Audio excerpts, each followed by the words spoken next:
मुख्यमंत्री सहायता कोष फिर किस चिड़िया का नाम है? हमारे यहाँ से 6 विधायक आते हैं सत्ताधारी दल के। वो क्या कर सकते हैं इसमें, हेल्प कैसे करें? इतने बदमाश लोग हैं, इन्होंने नियम क्या बनाया है? ताले खुले किसानों के लिए मुख्यमंत्री क्यों नहीं खुलने? इस गिरदावरी से निकलेगा ठन गोपाल। मान लो किसी ने बीमा करा रखा है, मेरे खेत में खराबा है तो उससे सर्वे कराओ, आरआई से कराओ, तो मेरी फसल के बर्बादी के हिसाब से जो है मेरा मुआवजा। भ्रष्टाचार हो रहा है। बीमा कंपनी के लोग इतने बदमाश होते हैं, जो किसान के नाम पे जमा होता है उसको खाया जाए। ये तो इतनी बड़ी ठगी है किसान के साथ में। लेकिन किसान नियम जानता नहीं है, अनपढ़ किसान है। लेकिन सरकार जो किसान के वोट, हालांकि मेरी इस विषय में चर्चा नहीं हुई पर्टिकुलर, इस नियमों में 50 गलियां निकाल देते हैं, लेकिन किसान से राम रूठ गया और राज भी रूठ गया। किसानों पर प्रकृति की मार के साथ सरकारी संवेदनहीनता की मार भी लगातार पड़ती आ रही है। और शायद किसानों की ये फितरत है कि जब भी उनके साथ इस तरह की दिक्कत पेश आती है तो उनके साथ खड़े रहने वाले लोगों की न जाने क्यों कमी हो जाती है। वही लोग जो उनको ढाल बनाकर अपना राजनीति चमकाते हैं, और कई बार ये स्थिति आती है कि किसानों के मुद्दे पर वो सड़कों पर उतरकर एक बहुत बड़ा वोट बैंक भी कमा लेते हैं। लेकिन जब भी प्रकृति की मार पड़ती है, राजनेता बहुत कम ऐसे होते हैं जो इनके लिए बोलते भी हैं। बीते दिनों ज़िला परिषद में भी एक मुद्दा उठा, जब पाला गिरने की वजह से किसानों को बहुत बड़ा नुकसान होने की बात सदस्यों ने उठाई। राजेंद्र सिंह भियाड़ हमारे साथ हैं, इसलिए हमारे साथ है क्योंकि शिव एक ऐसा इलाका है जहाँ पर अरंडी की फसल बहुतायत से यहाँ के किसान लेते हैं। और इस बार जब उन्होंने अपने खेतों की तरफ सुबह देखा तो पूरी की पूरी फसल उनकी बर्बाद थी। राजेंद्र सिंह जी, इस इलाके में आप खुद गए, क्या हालात देखे वहाँ पे, और किसानों की जब वो फसल बर्बाद हम देखते हैं तब कितनी एक दिक्कत आती है कि ये बहुत बुरा हुआ उनके साथ? देखिए, फसल की पूरी बर्बादी हो गई। अब अरंडी का जो फसल है वो 80% बर्बाद हो गया, और किसान जो है मैक्सिमम अरंडी की फसल बोता है, तो 80% अरंडी बर्बाद होने से वो तो एक तरह से मतलब सड़क पे आए जैसा उसके हालात हो गए। क्योंकि जिस तरह से शीतलहर और पाले का असर रहा, तो अब जो बर्बादी हुई है वो तो हो गई उसके साथ में, लेकिन जो सरकारी नियम बने हुए हैं सहायता के, वो उसके साथ एक तो प्रकृति की मार और एक नियमों की मार। अभी आप देखो कि सरकार ने विशेष गिरदावरी के ऑर्डर कर दिए, जिला कलेक्टर बाड़मेर ने, लेकिन इस विशेष गिरदावरी से निकल के कुछ नहीं आना है। सबसे जो क्यों वजह क्या? देखिए क्या नियम बनाया इन्होंने। एक नियम तो ये बना दिया कि साहब जो बीमा है, ये जो बीमा कंपनियां हैं, बैंकें हैं, ये चूंकि अरंडी खरीफ में आती है, खरीफ की फसल में मोटा मोटी ये ग्वार बाजरे का बीमा कर देते हैं, लेकिन अरंडी का बीमा नहीं हो रहा है, तो वो बीमे में वैसे कवर नहीं हो रहा है। किसान 1% भी किसान जो है अरंडी के बीमे में कवर नहीं हो रहा है, इसलिए उसको बीमा क्लेम 0 मिलेगा। मान लो किसी ने बीमा करा रखा है, तो इन्होंने इतनी बदमाशी कर रखी है बीमा कंपनियों ने। आप देखिए, ये कह रहे हैं कि साहब जो 2 डिग्री का यदि टेम्परेचर है तो उसको उस वेदर रिपोर्ट्स को हम मानेंगे। अब मेरी फसल 10 डिग्री में बर्बाद हो गई, उसको नहीं मानेंगे। ठीक है, ये इतनी बदमाशी इनकी। दूसरा, ये हेल्पलाइन नंबर जो 72 घंटे का दे के रखते हैं, उस नंबर को ही बंद रखते हैं। इतने बदमाश लोग हैं कि जिसकी आवाज़ नहीं। तीसरा, जो सरकार की ओर से आदान अनुदान राशि का जो क्लेम है, जो इन्होंने तय कर रखा है सिंचित क्षेत्र का 13,600 रुपये प्रति हेक्टेयर, और मैक्सिमम देते हैं 2 हेक्टेयर। वो भी कब देते हैं? प्रति हेक्टेयर कितना देते हैं?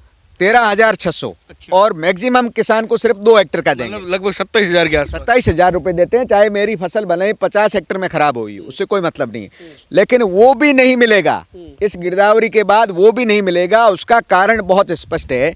इन्होंने नियम क्या बनाया है, जैसे खरीफ की फसल है, उसका टोटल रकबा जो है उसका उस गांव का 33% खराब आओ तब उसको क्लेम देंगे। अब आप देखो कि जैसे मैं शिव तहसील का आपको एक उदाहरण देता हूँ। 1,65,000 बीघा के अंदर खरीफ की फसल बोई गई, उसमें से 14,000 बीघा में अरंडी बोई गई, तो 14,000 बीघा जो टोटल खरीफ की फसल का रकबा है उसका सिर्फ 9% होता है। अब टोटल भले पूरी 14,000 हेक्टेयर की फसल बर्बाद हो गई, लेकिन 1 रुपये का क्लेम इस नियम के चलते नहीं मिलेगा। तो मतलब नियमों के अंदर किसान को इस तरह से बांध दिया गया कि इस गिरदावरी से निकलेगा ठन गोपाल। फिर राज्य सरकार, केंद्र सरकार, राज्य सरकार के जो यहाँ के प्रतिनिधि हैं, चाहे वो विधायक हो, चाहे केंद्र सरकार के यहाँ के जो MP और मंत्री, वो क्या कर सकते हैं इसमें, हेल्प कैसे करें? राज्य सरकार के अंदर हमारे यहाँ से 6 विधायक आते हैं सत्ताधारी दल के, उनमें से सबके मुंह में दही जमा हुआ है। किसी ने भी चीफ मिनिस्टर को जाके ये नहीं कहा कि हमारा किसान बर्बाद हो गया और नियमों के तहत जो बदमाशी पूर्वक बने हुए नियम है, इनसे 1 रुपये का इनको सहायता मिलनी नहीं है, चाहे आप गिरदावरी नहीं गिरदावरी का बाप करवा दो। तो मुख्यमंत्री सहायता कोष फिर किस चिड़िया का नाम है? मुख्यमंत्री सहायता कोष में जब ताले खुले किसानों के लिए मुख्यमंत्री सहायता कोष क्यों नहीं खुलने चाहिए? जिसके वोट से आप दिल्ली में जयपुर की सत्ता में बैठे हैं, चीफ मिनिस्टर और मंत्री और विधायक, तो ताले किसके लिए बंद करके रखे हैं? व्यापारियों के लिए। मेरा ये अर्ज है कि कम से कम आप एक किसान को 5 लाख रुपए की सहायता दीजिए। 5 लाख रुपए प्रति किसान के हिसाब से मुख्यमंत्री सहायता कोष से दीजिए। और दूसरा जो है, इन नियमों में जो है नियमों को सरलीकृत करिए। आपने गांव को इकाई मान लिया, आप किसान के खेत को इकाई मानो। मेरे खेत में खराबा है तो उसका सर्वे कराए, पटवारी से सर्वे कराओ, तहसीलदार से सर्वे कराओ, आरआई से कराओ, एसडीओ से कराओ, मर्जी आइजेट से कराओ। करा के यदि मेरी फसल 80% बर्बाद है, 50% बर्बाद है, तो मेरी फसल के बर्बादी के हिसाब से जो है मेरा मुआवजा होना चाहिए। आपने गाँव को इकाई बना दिया। मतलब इस तरह से नियम बने कि किसान को सहायता दी जाए, ये नहीं है किसान को सहायता दिए जाने से कैसे बचा जाए। आप समझ रहे हो? आपसे शिव इलाके की बात करें तो कितने गांव, कितने किसान इस प्राकृतिक, एक तरीके से आपदा कह सकते हैं, इससे प्रभावित हुए? शिव विधानसभा क्षेत्र के पूरे इलाके में शिव तहसील के करीबन 20 के करीबन गांव हैं, फिर आपके रामसर तहसील के गांव हैं, इधर गिराब सेक्टर के गांव हैं, इधर आपके बिजड़ियार सेक्टर के गांव हैं, उधर गडरा बेल्ट है। सब क्षेत्रों के अंदर 80% फसल जो है वो अरंडी की बर्बाद हो गई। तो और अरंडी बहुतायत से इस इलाके में यहाँ के किसान, कारण है कि अरंडी जो है बिना मीठे पानी के भी हो जाती है। थोड़ा पानी भारी हो तो, जैसे बॉर्डर के इलाकों में बहुत से गाँवों के अंदर जो है मीठा पानी नहीं है, लेकिन भारी पानी में भी अरंडी की फसल हो जाती है, तो किसान इसको बो देता है। अब इन्होंने एक तो उसको खरीफ में शामिल कर रखा है, सिंचित उसकी है, क्योंकि उसकी जो बुआई का जो समय है वो खरीफ की फसलों के साथ में है, तो उसकी गिरदावरी इन्होंने पहले कर दी, अब विशेष गिरदावरी करा रहे हैं, लेकिन निकलेगा कुछ नहीं। मेरा ये कहना है कि इस नियमों के चलते किसान को कुछ भी नहीं मिलना है। ये कितनी बड़ी बदमाशी है, कितनी इस ठगी को मैं आप ये कह रहा हूँ कि आप एक्सपोज करो कि भैया आपने नियम किस लिए बनाए हैं। नहीं, बीमा कंपनियों के कोई प्रतिनिधि किसानों के पास रहते हैं, उनका उपखंड स्तर पर कहीं कार्यालय होता है, जिला मुख्यालय पर कहीं कार्यालय होता है, जहाँ से वो डायरेक्ट संवाद उनसे किसानों से स्थापित कर पाए। ये इनकी पॉलिसी क्या रहती है? किस तरीके से ये खेत में जाकर बीमा करते हैं, कैसे करते हैं ये लोग? इनकी पॉलिसी तो ये रहती है कि कैसे किसान को सहायता नहीं दी जाए, सरकार से मिलने वाला जो प्रीमियम जो किसान के नाम पे जमा होता है उसको खाया जाए। आप समझ रहे हो? आपका कहना है कि भ्रष्टाचार हो रहा है बीमा के नाम पे? निश्चित तौर पर ये तो खुला एक मतलब भ्रष्टाचार है, ठीक है ना।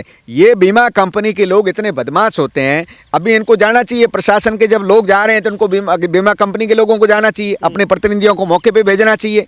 तो ये सोचते हैं कि कैसे जो है गड़ा निकाल करके और किसान को, हमारे को 1 रुपये की भी सहायता नहीं देनी पड़े। आप समझ रहे हो मेरी बात को? तो इसलिए ये तो इतनी बड़ी ठगी है किसान के साथ में। लेकिन चलो कंपनी के हिसाब से चल रही है, लेकिन सरकार जो किसान के वोट से बनी है वो तो इस ठगी में शामिल नहीं हो। उसको जो है पूरी ताकत के साथ एक तो नियमों में तुरंत बदलाव हो, और अभी इमीडिएटली इन नियमों के चलते इस गिरदावरी से कुछ नहीं निकलना है तो इसमें तुरंत चेंज करना चाहिए। आपने बात की आपके पार्टी के जो हमारे सांसद हैं उनसे और कृषि राज्य मंत्री से कि भाई आप इस मामले को लेकर क्या कर रहे हैं, क्योंकि शिव में आप फील्ड में रहकर देख के आए कि खेत तो जैसे ये उजाड़ है वैसे उजाड़ हो गए। अभी त्वरित सहायता जो है स्टेट गवर्नमेंट दे सकती है, ठीक है।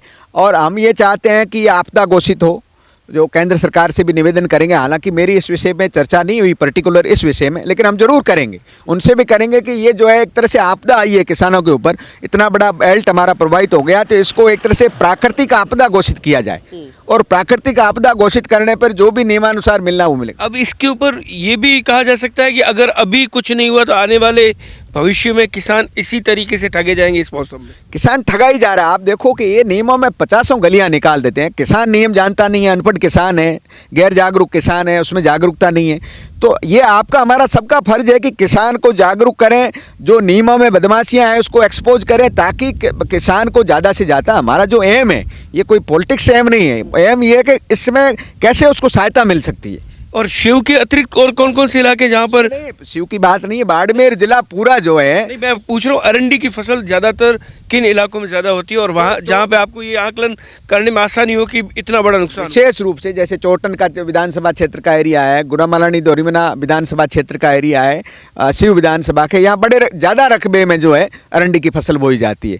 तो अच्छा, इस बार भगवान की कृपा से भाव अच्छे थे, लेकिन किसान से राम रूठ गया और राज भी रूठ गया। बिल्कुल।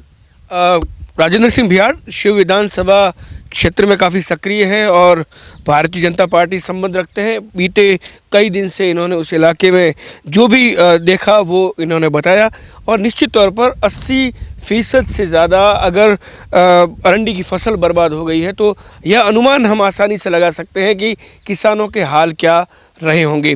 सबसे बड़ी बात यह है कि नियमों में जिस तरीके से शिथिलता की मांग इन्होंने की है, ये नियम तो लंबे समय से शायद संभवतः यहाँ पर किसानों की इस बीमा के मामले में अटकाव पैदा ही कर रहे हैं, लेकिन अब जब इस बार पाले की वजह से फसल बर्बाद हुई तो यहाँ के जनप्रतिनिधियों ने इस चीज़ को बड़ी नज़दीकी से समझा कि अगर इसी तरीके से प्राकृतिक आपदाओं की वजह से किसान बर्बाद होते रहे तो यकीनन ये एक बहुत दुखदाई पहलू भी है। सहयोगी जसराज जांगड़ी के साथ दुर्ग सिंह राजपुरोहित, द बाड़मेर टाइम्स।